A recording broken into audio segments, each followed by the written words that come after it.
Hi there, Greg Roworth here, and today I wanted to talk to you about the futility of chasing leads, or really how much less of a priority chasing leads should be in your business.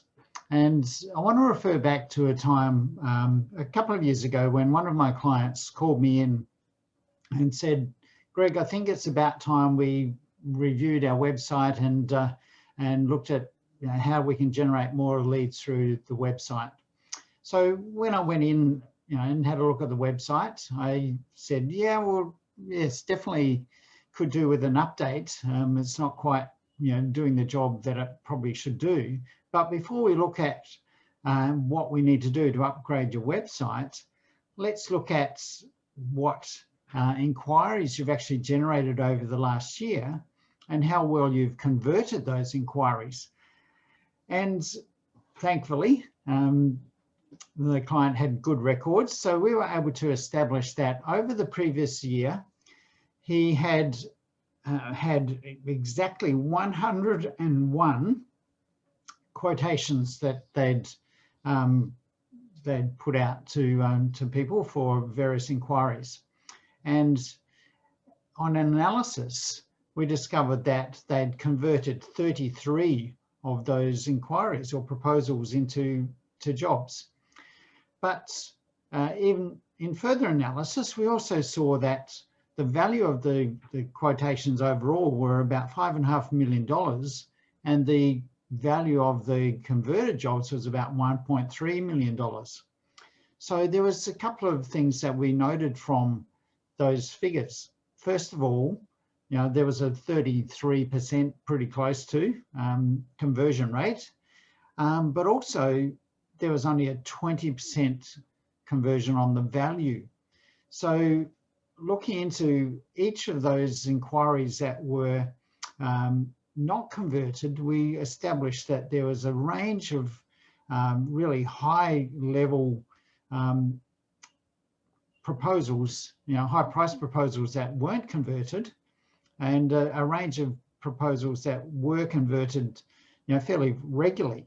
So in a value range, there was about 60% of proposals that were being converted all the time, and a high value range where 0 conversions were achieved. So what we decided to do, rather than rush out first of all and see how we can get more leads and change the website to do that, we put in a strategy to focus on who are the ideal clients, and saw that there was a sweet spot in that clientele, that there was a high value of conversions, a high level of conversions, and we looked at how can we convert more of those sorts of clients.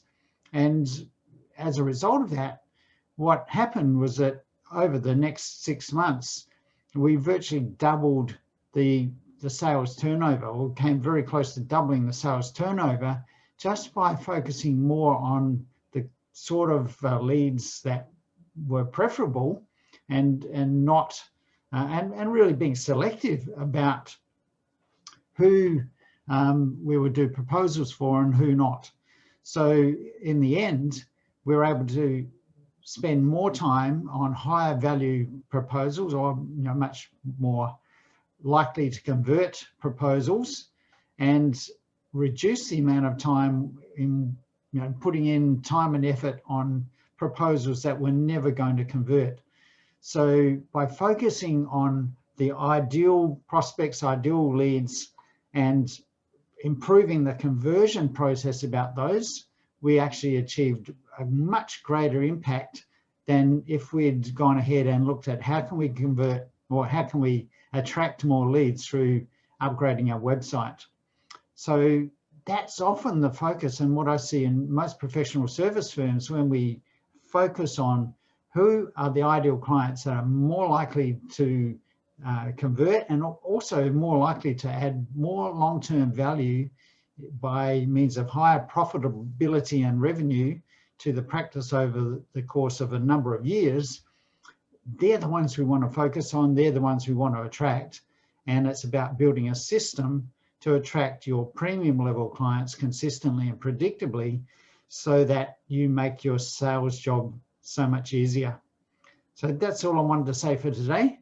So if you're wondering about how to get more leads, perhaps there's a better question to ask.